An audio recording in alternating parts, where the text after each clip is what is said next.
하나님 말씀 보겠습니다. 하나님 말씀은 민수기 13장 25절에서 28절입니다.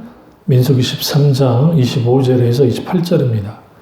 40일 동안 땅을 정탐하기를 마치고 돌아와 바람 광야 가데스에 이르러 모세와 아론과 이스라엘 자손의 온 회중에게 나와 그들에게 보고하고 그 땅에 과일을 보이고 모세에게 말하 이르되 당신이 우리를 보낸 땅에 간즉 과연 그 땅에 젖과 꿀이 흐르는데 이것은 그 땅의 과일이니이다. 그러나 그 땅 그 주민은 강하고 성읍은 견고하고 심히 클 뿐 아니라 거기서 아낙 자손을 보았으며. 아멘.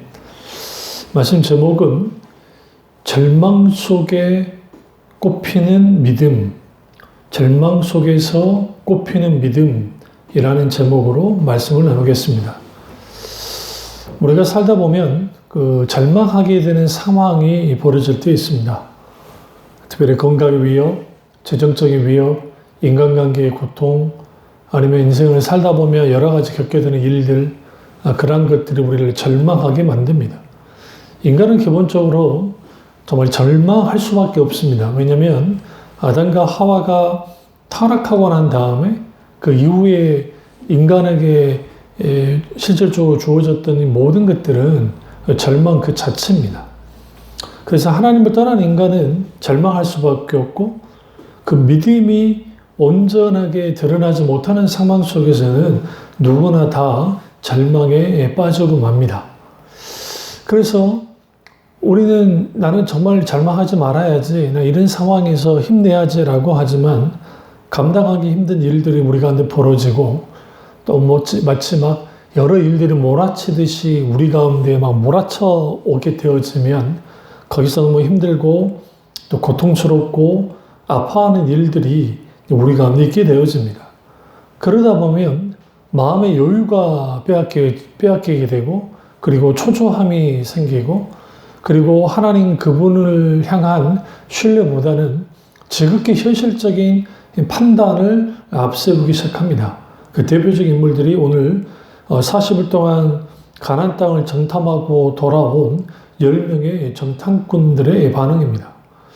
그래서 그들의 반응은 이겁니다. 28절에 그러나에 집중하셔야 됩니다. 그러니까 젖과 꿀이 흐르는 땅은 분명하게 맞는데 가나안 땅이 그 땅 그 주민은 강하고, 첫 번째 강하고, 두 번째 성읍이 견고하고, 세 번째 심이 크다라고 있습니다. 그러니까 광야 이스라엘 백성들을 절망하게 했던 게 뭐냐면 그 주민이 강하다는 것, 그 다음에 성읍이 견고하다는 것, 세 번째 크다는 겁니다. 그리고 거기서 심지어는 아낙 자손을 보았다라고 말합니다. 이 아낙 자손을 대한 평가를 33절 이렇게 말합니다. 거기서 네피림 후손인 아낙 자손의 거인을 보았나니 우리는 스스로 보기에도 메뚜기 같으니 그들이 보기에도 그와 같았을 것이니이다. 여기서 아낙 자손의 거인들을 보았다라고 하는 거, 그러니까 실질적인 문제는 그 땅은 참 좋긴 한데 그 땅 사람들이 강하고 성읍이 견고하고 심이 크다는 것, 그리고 아낙 자손을 보았다는 겁니다. 그러나 여러분 이거는 사실 굉장히 과장법입니다. 왜 그러냐면 이스라엘 백성들이 나온 땅, 물론 여기에 지금 광야 이스라엘 백성들이 노예 생활을 했지만 그러나 국궁성 람셋이라는 이런 걸 막 지었던 사람들이잖아요. 그러니까 가장 강대국 중에 하나였던 이집트에 있던, 비록 노예 생활을 하긴 했지만 이집트에 있었던 그들이 이런 반응을 한다는 것은 사실 믿음으로 온전하게 반응하지 못하면 어떤 일이든요, 모든 인간은 절망하게 되고 그렇게 되어지면 문제가 더 커 보이는 겁니다. 그러니까 믿음이 흔들리는 현상 중에 가장 흔하게 나타나는 게 뭐냐면 그 절망과 환경과 문제 속에서 어떤 걸 경험하는 거예요? 문제가 하나님보다 크게 느껴지고 강하게 느껴지고 그리고 여기 보면 견고하게 느껴지는 거예요. 그러니까 이 문제는 지금 현실의 문제가 아니라 믿음의 문제인데 이때는 지금 그 믿음으로 온전히 반응하지 못함으로 인해서 일어나는 이런 상황이 벌어지는 겁니다. 그러나 제가 늘 말하지만 어떤 문제든 그 문제가 내 문제가 됐을 때 그것이 작은 문제이든 큰 문제이든 상관없이 그게 내 문제였을 때는 어떤 문제가 더 크게 느껴집니다. 그러니까 객관적으로 상대방의 문제에 대해서는 우리가 좀 여유감을 가져요. 왜 그러냐면 어차피 걱정은 좀 하지만 그게 내 문제가 아니니까. 그러나 사실 그 내 문제가 되었을 때 내 상황이 내 환경이 되어졌을 때는 좀 상황이 좀 다르게 느껴집니다. 근데 사실은 바뀌어진 건 없어요. 지금 분명히 앞에 있는 문제가 있긴 있어요. 그러나 아직 어떤 일도 벌어지지 않았습니다. 그러니까 어떤 상황도 일어나지 않았습니다. 이스라엘 민족이 아낙 자손과 싸워진 것도 아니고 그렇다고 해서 여기에서 지금 그 땅 거민이 정말 겉으로 보면 강하지만 진짜 강한지 어쩐지를 알 수 없어요. 겉으로 보는 견고한 성읍이긴 하지만 이집트에 있는 성들에 비하면 아무것도 아니라는 거죠. 그 건물들을 보면.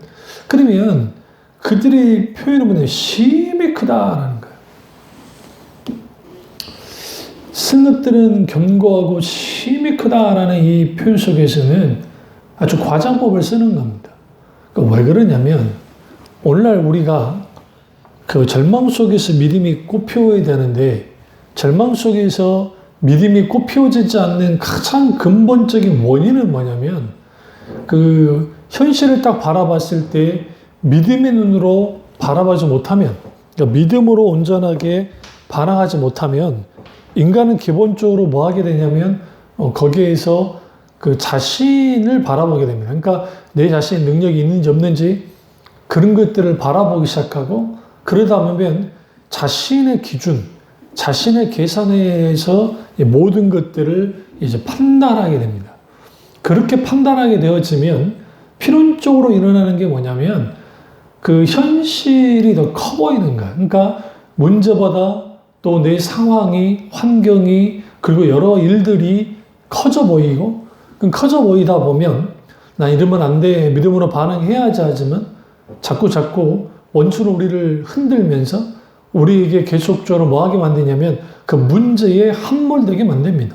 오늘 그런 상황을 오늘 이제 가데스 바네아에 온 이스라엘 백성들, 특별히 광야 그들의 지도자들 10명이 총 12명이지만 정탐을 하고 난 다음에 온 보고가 이런 보고입니다. 그래서 그럼 왜 이런 일들이 벌어지는 것인가? 그것은 결국은 이러한 일들이 벌어지는 가장 근본적인 원인은 뭐냐면 그 절망의 실질적인 실체를 좀 들여다볼 필요가 있습니다. 그러니까 아직 이 절망적인 상황은 맞닥뜨린 절망이 아닙니다.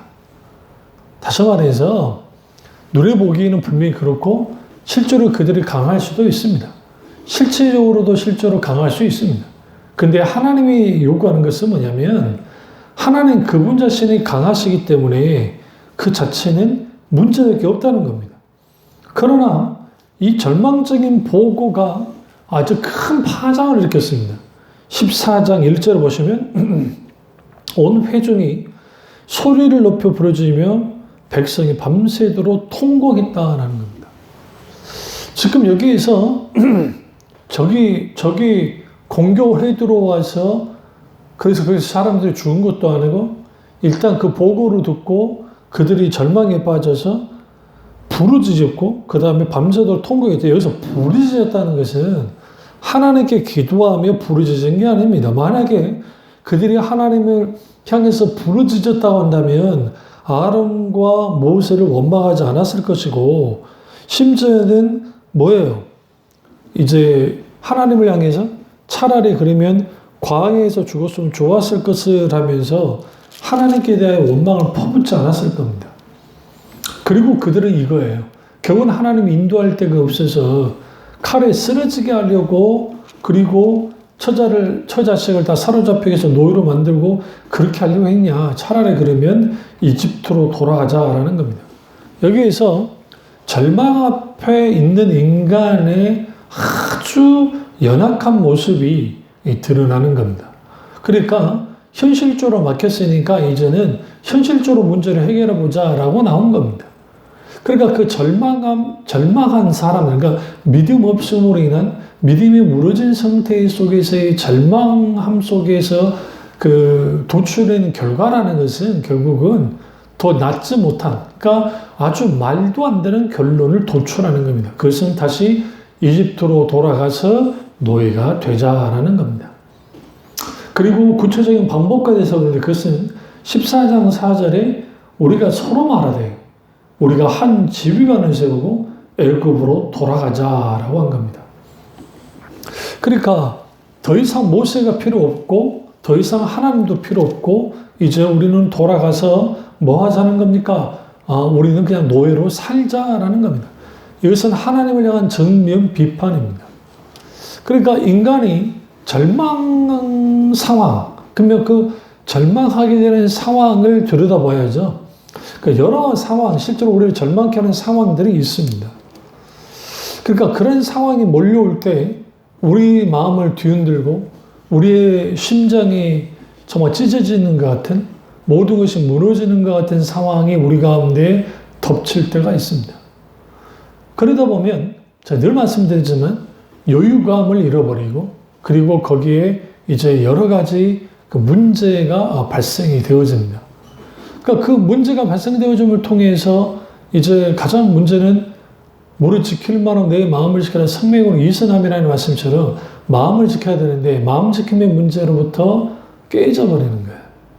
그러니까 마음을 지키지 못하니까 원수가 흔드는데 흔들리고 상황이 이끄는 대로 변하는 대로 왔다 갔다 하고 그러니까 우리가 이제 어떻게 되냐면 그 상황 변화에 따라서 좋았다 나빴다 좋았다 나빴다 하는 일들을 반복하는 거예요. 흔들리는 거죠.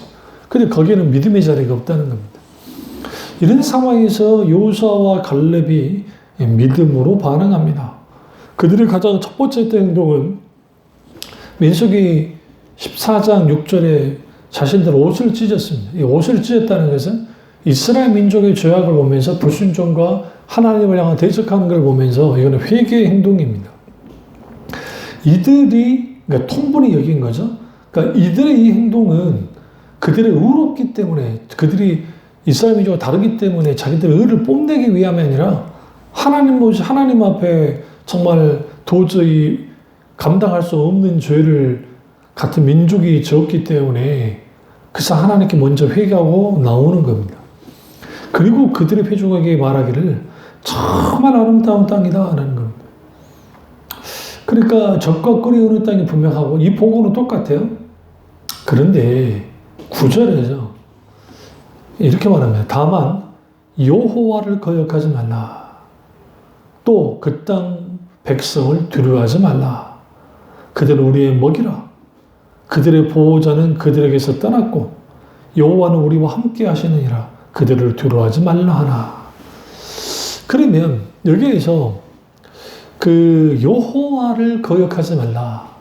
우리가 절망 가운데 있을 때 우리가 절망 속에서 계속 그렇게 흔들려 버리면 우리는 거기에서 무슨 일이 벌어지냐면 거기에서 그 믿음이 땅에 떨어지니까 하나님께 대하여 적극적으로 대적합니다. 대표적인 게 뭔가 불평이죠. 하나님 왜 내게 이러한 고통을, 이러한 상황, 이러한 문제를 내게 하게 하셨습니까? 라는 일이 벌어지는 거예요. 그러니까 그러한 고통과 절망과 아픔이 계속적으로 벌어지니까 그 속에서 무슨 일이 벌어지는 거예요? 그러니까 그런 속에서 있게 되는 것은 결국은 하나님을 거역한 일들이 벌어질 수밖에 없고 당연히 문제에 대한 두려움이 생깁니다. 그러니까 분명하게 그것이 실체가 없는 게 아닙니다. 분명히 실체가 있는 두려움은 사실이에요. 그런데 그 실체에 있지만 하나님을 앞세우느냐, 하나님 안에 있느냐, 하나님 그분을 신뢰하고 붙드냐에 따라서 두려움이 사라져요. 그리고 우리는 언제든지 하나님만을 신뢰하고 의지하고 주님만을 바라봐야 돼요. 그리고 하나님 그분이 이 부분에서 하시도록 우리는 계속적으로 뭐 해야 돼요? 하나님 그분을 붙들고 나아가야 되는데 우리는 그러지 못할 때가 많다는 겁니다. 그러다 보니까 종종 우리는 어떤 일들을 하게 되어지냐면 종종 우리도 모르는 사이에 아니면 우리가 아는 사이에 인식하는 사이에 이제는 상황과 환경과 문제와 절망적인 상황들이 흔드는 대로 흔들려버리고 그 믿음은 말할 것도 없이 땅에 떨어져 버리고 마음은 혼란스럽고 마음은 초조하고 불안하고 그리고 불평과 불만과 그리고 감사치 못하는 일들이 일어나고 거기서 마음의 짓누름 속에서 숨이 막힌 듯한 그런 상황 속에서 함몰되어 버리고 그러니까 하나님을 찾고자 하는데 찾지 못하는 기도하지 못하는 일들이 벌어지는 거예요. 그래서 우리 이런 상황에서 가장 먼저 할 것은 하나님을 찾아야 되고 우리 여호수아와 갈렙처럼 중심을 짓고 하나님께 회개하고 돌이키면서 그분만을 바라보고 나가야 됩니다. 이러한 여호수아와 갈렙의 이러한 그 강력한 이 정말 강변을 했지만 10절에 보시면 온 회중이 그들을 돌로 치려 했다라는 거예요. 그러니까 이런 것들이 귀에 들리지 않은 겁니다.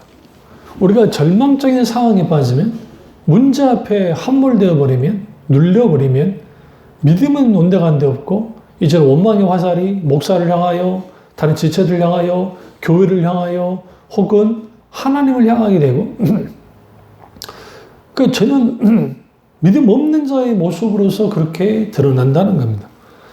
왜 이런 일들이 일어났을까요? 그 이유는 하나님께 반응하기보다는 환경에 그냥 반응했기 때문에 그렇습니다.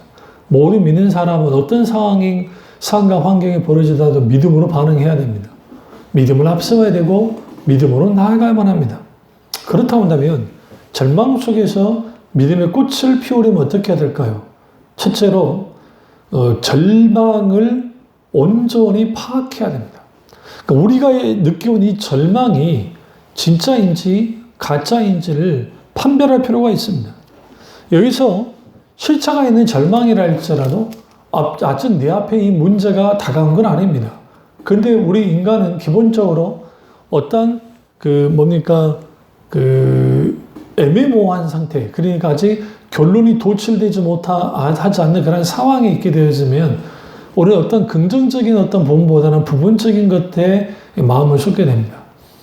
그럴 수밖에 없는 것은 인간은 어떻게든 모든 것을 좀 종교를 짓고 편안하고 싶어하는 마음이 있는데 그러지 못할 경우가 굉장히 많다는 겁니다. 그러니까 애매모호한 상태. 아직 이스라엘 백성이 직접 가나안 거민들과 붙어 싸우지 않았다고요. 그러면 재밌는 게 뭐냐면 아주 겁쟁이들의 절망을 하고 있었어요, 이들이요. 어떻게 알 수 있냐면 성경 꼭 찾아보세요, 같이요. 룻기를 가보겠습니다.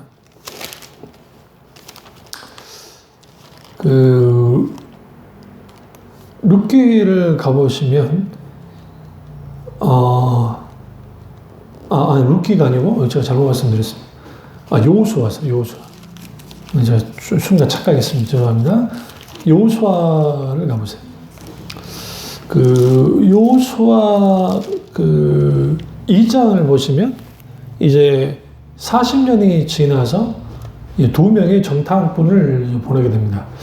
이 두 명의 정탐꾼을 보내는 것은 좀 상징적인 의미가 있는데 그건 뭐냐면 여호수아와 갈렙이 정확한 보고를 했잖아요. 믿음의 보고를 했죠. 그러니까 40년 전과 같은 가데스 바냐에서 정탐꾼을 12명 보내는 그런 일을 하지 않은 거예요. 그래서 2명을 보냈습니다. 근데 이제 기생 라합, 요르고에 보낸 건데요. 기생 라합이 이제 이 두 정탐꾼을 숨겨주면서 그때 이제 일에 대해 40년 전의 일에 대해서 이제 말을 하는데 2장 10절을 보시면 여호수아 2장 10절입니다. 이는 너희가 애굽에서 나올 때에 여호와께서 너희 앞에서 홍해의 물을 마르게 하신 일과 이제 그 이후의 일은 이제 여호수아 이후의 세대 일이니까 놔두고 그러니까 홍해의 물을 마르게 하신 일, 이 일들이 어떻게 했냐면 11절에 우리가 듣자 곧 마음이 녹았고 너희로 말미암아 사람의 정신을 잃었나니 너희 하나님 여호와는 위로 있는 하늘에서도 아래로는 땅에서도 하나님이시라. 하나님 때문이라는 거예요. 하나님 때문에 마음이 녹아버렸다는 겁니다. 간담이 서늘해졌고 정말 정신을 잃어버릴 만큼 그렇게 혼란에 빠졌다는 겁니다. 우리는 여기에서 인간이 스스로 만들어낸 가짜 절망이 있을 수 있다는 겁니다. 그래서 우리는 그 절망을 바로 파악해야 돼요. 그러니까 결국은 우리가 믿음으로 반응하게 되어지면 실제 그게 실체가 있는 절망이라 할지라도 넉넉히 감당합니다. 그런데 이 겁쟁이들의 절망, 그러니까 가데스 바네아에서 정탐꾼들이 돌아다니고 왔어요. 그런데 더 놀라운 것은 가나안 거민들이 이미 뭐하고 있었다고요? 홍해를 마르고 정말 이집트 군대를 전멸시키는 그 하나님 때문에 그냥 두루에 있다는 거예요. 그 부분을 충분히 잘 말해주는 게 요수아와 갈렙이 이제 보고하는 그 보고 속에서 잘 드러나는데요. 그게 뭐냐면 이거예요. 다시 보시죠. 민수기 14장 9절을 보시면 쭉 보시다가 그들은 우리의 먹이라 그들의 보호자는 그들에게서 떠났다. 여기서 그들의 보호자가 뭘까요? 과거 고대의 그 사람들의 이 전쟁은 결국은 어떤 전쟁이냐면 신들의 전쟁인 거예요. 그러니까 그들이 이기면 그들의 신이 이긴 거예요. 이미 그들의 보호자가 떠났다는 것은 원수가 쫓겨났다는 겁니다. 이미. 우상, 원수 사탄 다 쫓겨났다는 거죠. 쫓겨났는데 그들의 보호자가 없는데 들어간 거죠. 그래서 사탄은 우리를 공격할 때 정말 절망할 수밖에 없는 상황이라 할지라도 하나님 그분보다는 환경이 하나님 그분은 다른 어떤 것들을 크게 하도록 우리를 계속적으로 우리의 마음을 주고 흔듭니다. 그래서 그 마음을 주고 흔들림을 통해서 믿음의 꽃을 피우지 못하도록 믿음이 드러나지 못하도록 만드는 거죠. 그래서 우리는 분명하게 내가 지금 이 앞에 있는 이 절망이 실체가 있냐 없느냐, 실체가 있다 할지라도 우리는 그걸 절망이 될 게 아니라 그것을 소위 주고 흔드는 그런 부정적인 것에 둘 것이 아니라 하나님 그분을 의지하는 것으로 하나님 그분을 이제 신뢰하고 확신하는 것으로 나아가야 됩니다.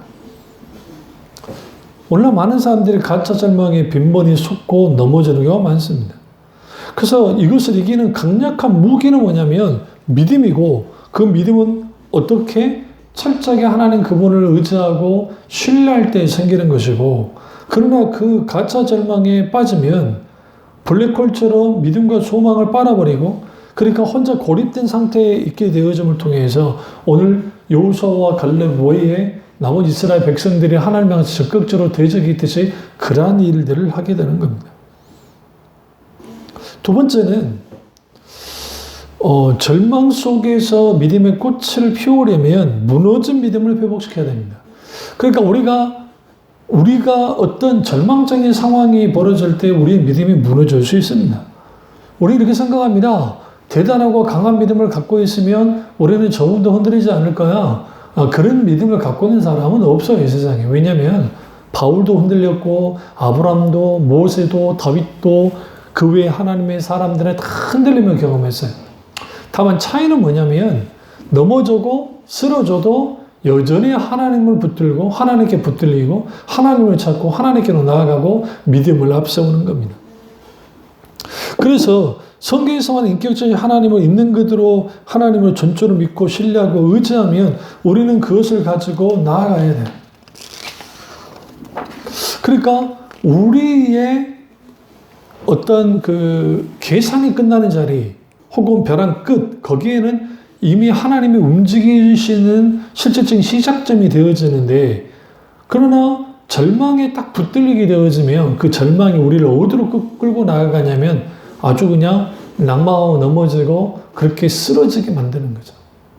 그리고 원수는 그를 지뢰밟고 우리를 아주 쥐고 흔들려 합니다. 그런 의미에서 우리가 무너진 그 믿음을 이제 뭡니까? 일으켜 세우는 방법은 하나밖에 없어요. 우리가 하나님 그분께 부르짖고 하나님 그분을 의지하고 그분을 찾아야 됩니다. 그렇지 못하면 절망감과 우울감과 무기력함에 짓눌려서 원수가 흔드는 대로 흔들려 버리는 거예요. 그리고 그 상황 속에서 마치 죽지 못해 사는 것 같은 그러한 어떤 마음 속에 무너져 버리고 그 짓눌림 속에서 하나님을 찾으러 찾지 못하는 어떤 위로도 하나님께부터 오지 못하는 그러한 일들이 벌어지는 거예요. 이것을 저는 이렇게 표현할 수 있습니다. 맞다른 벽에 탁 가로막히는 것 같은 상황. 그런데 뒤로 물러나자니 뒤로도 갈 수 없는 사망의 병으로 막혀있는 그런 상황 속에 있을 수 있습니다.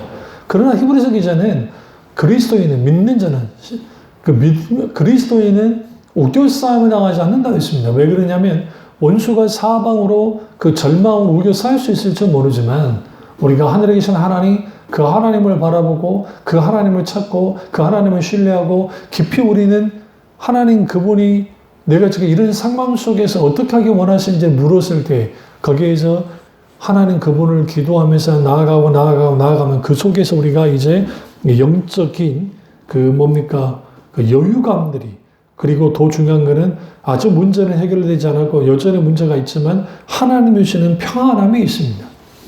그 평안함 속에 하나님에 대한 감사가 있고 그 평안함 속에 그 믿음이 연결어가고 믿음이 실질적으로 나타나게 되어진다는 겁니다. 그래서 우리는 분명하게 이 무너진 믿음을 우리가 회복하려면 지속적으로 여러분 말씀에 노출되셔야 되고 또 지속적으로 설교를 읽어야 되고 그리고 여러분의 우리 앞서 갔던 선배들이 우리를 향해서 남긴 수많은 글들이 책들이 있습니다. 귀한 책들을 집중적으로 읽으시고 그리고 우리 속에 있는 문제 자체를 묵상하셔야 됩니다. 그러니까 하나님께로 끌고 나가야 됩니다. 그래서 그것을 가지고 하나님께 기도 나갈 때 그 속에서 하나님이 나를 깊이 만지시고 이전에 경험하지 못했던 하나님의 은혜를 막 경험하기 시작하고 그 속에 하나님의 놀라우신 그 뭡니까 역사심 가운데 있게 되는 겁니다. 그래서 여기서 제가 권면해 드리고 싶은 것은 어떤 상황 속에서도 우리의 마음을 지켜야 됩니다. 그러니까 그 마음을 지키는 경우는 결국은 이제 그리스도의 평강이 우리 가운데 강력하게 영향을 끼쳐줘야 되는데 그럼 그 평강은 어떻게 주어지느냐 하는 거. 우리가 보시죠. 빌립보서 같이 한번 찾아보세요. 빌립보서 4장 6절부터 좀 보겠습니다. 6절에서 7절까지 아무것도 염려하지 말고 다만 모든 일에 기도와 간구로 너희 구할 것을 감사함으로 하나님께 아뢰라. 그리하면 모든 지각이 뛰어난 하나님의 평강이 그리스도 예수 안에서 너희 마음과 생각을 지키시리라. 그러니까 마음을 지키는 것, 생각을 지키는 것은 절망, 문제, 그리고 짓누름, 그리고 마음의 옥죄임, 그리고 눌림들, 고통스럽게 하는 것들 여러 가지가 있어요. 그런데 그런 속에 있는데 중요한 것은 이런 것들을 뭐 하는 거야? 아무것도 염려하지 말고 다만 모든 일에 기도와 간구로 너희 구할 것을 감사함으로 하리라. 그러면 아무것도 염려하지 말아라. 그럼 우리 앞에 있는 여러 가지 문제들 그것을 하나님께 넘기는 거예요.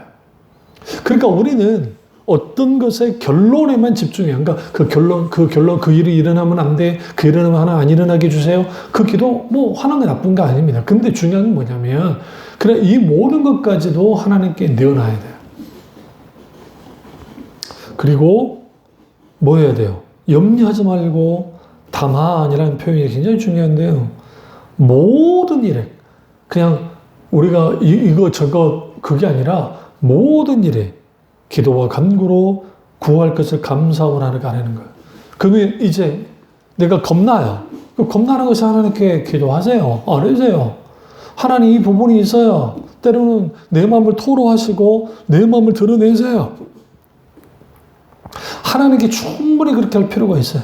그렇게 함을 통해서 우리는 무엇을 경험해야 되냐면 크고 놀라우신 하나님의 평강, 여기 지각이 뛰어난 하나님의 평강이 그리스도 예수 안에서 너희 마음과 생각을 지켜주신다는 겁니다.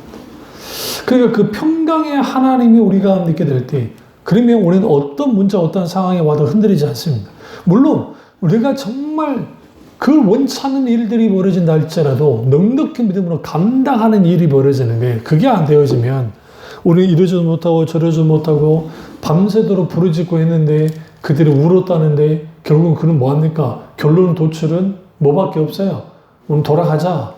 그리고 심지어는 여호수아와 갈렙이고 뭐고 누구 다 죽여버리고 이제는 그냥 가자고 하는 철저하게 하나님을 뛰어넘는, 그러니까 하나님 그분을 무시하고 하나님께 적극적으로 대적하는 일들이 일어나는 거예요.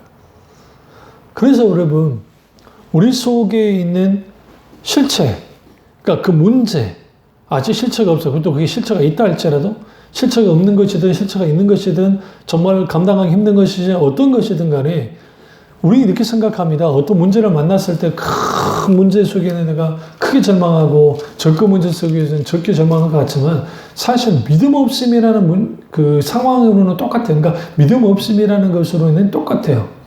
우리는 큰 문제든 적은 문제든 상관없이 믿음으로 반응해야 되고 우리 믿음이 무너졌다고 한다면 우리 믿음을 세워야 되고 그런데 그 믿음이 세우는 과정 속에서 마음을 지켜야 되는데 그 마음을 지키는 것은 모든 일에 감사함으로 기도와 간구로 하나님께 나아가야 되는 거예요. 하나님께 아뢰는 거예요. 그러면 제가 기대하는 하나님의 평강이 마음과 생각을 예수 그리스도 안에서 지켜주시는 겁니다. 지켜주시는 거예요. 그렇다고 불안함이 사라지지는 않습니다. 그럴 때마다 우리는 주님을 찾는 것이죠. 세 번째는 그 절망 속에서 믿음의 꽃을 피우려면 하나님 그분의 크심을 붙들어야 돼요. 그러니까 문제보다도 절망보다도 하나님이 크다는 사실을 알아야 됩니다. 하나님은 우리 가운데에서 이 모든 것들을 알고 계시고 우리를 인도하시고 이끄시는 하나님입니다. 그런데 우리 앞에 있는 당면한 문제와 현실이 커서 하나님이 작아 보이는 게 아니에요, 사실은. 그것보다는 우리가 하나님을 바라보지 않고 하나님을 신뢰하지 않았기 때문에 의지하지 않았기 때문에 문제가 커지는 겁니다. 커 보이는 겁니다. 그러니까 이것은 누구나 똑같아요. 목사님 아니라 누구나 또 모수도 마찬가지고 믿음의 사람이라 할지라도 하나님을 먼저 바라보지 않으면 하나님을 더욱더 신뢰하고 사랑하지 않으면 어떤 문제든 크게 느껴져요. 그래서 정말 하나님을 정말 사랑하고 전적으로 하나님을 의지하는 사람들에게 있어서 수많은 문제들은 사실은 힘들고 어렵고 버겁게 다가오긴 하지만 때로는 깃털보다도 가볍게 여겨질 때가 있어요. 그러니까 우리는 여기에서 분명히 우리는 뭘 봐야 되냐면 어떤 상황과 어떤 환경과 어떤 문제가 발생됐다 할지라도 우리는 그 속에서 그것들이 하나님보다 커 보이면 아, 내가 지금 믿음에 문제가 생겼구나.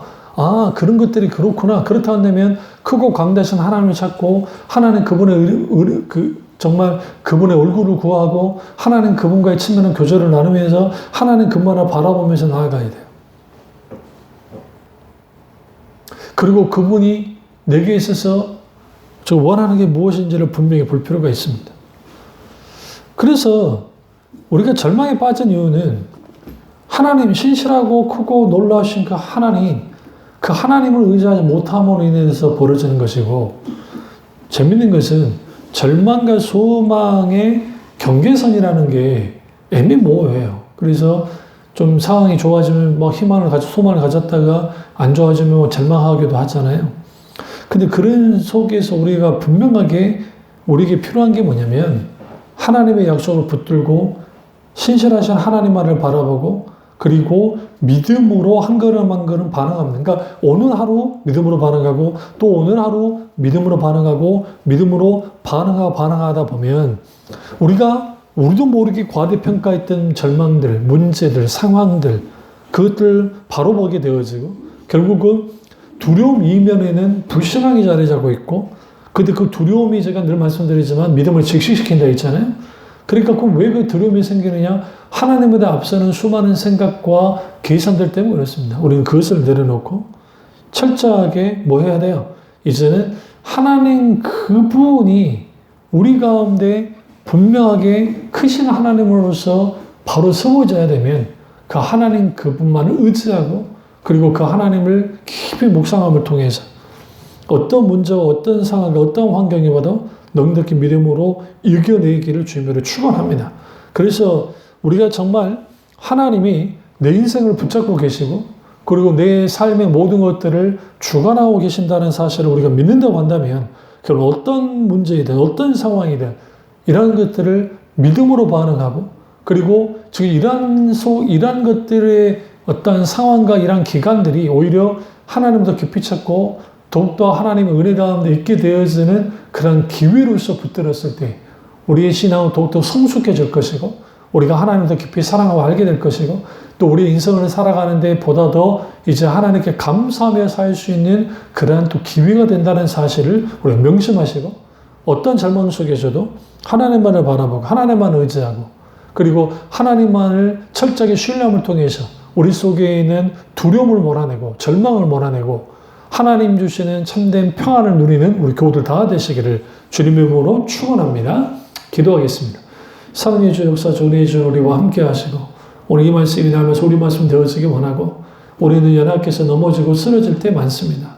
그래서 하나님 우리를 붙들어 주지 않으시면 우리는 살아갈 수 없사오니 우리를 강하게 붙들어 주시고 놀랍고 놀라우신 하나님의 거룩한 성령의 기름 부으심이 은혜로움이 역사하심이 우리 가운데 있게 하시고 이를 통해 하나님이 주시는 놀라운 공급함을 통해서 그 공급을 받음을 통해서 어떤 상황과 환경과 여건 속에서 어떤 절망적인 문제 속에서도 믿음으로 당당하게 이기고 하나님 주시는 평안과 담대함을 가지고 한 걸음 한 걸음 나아갈 수 있도록 은혜 베풀어 주시옵소서. 주님 안에 혼란과 받기 원하고 예수님의 이름으로 기도드립니다. 아멘.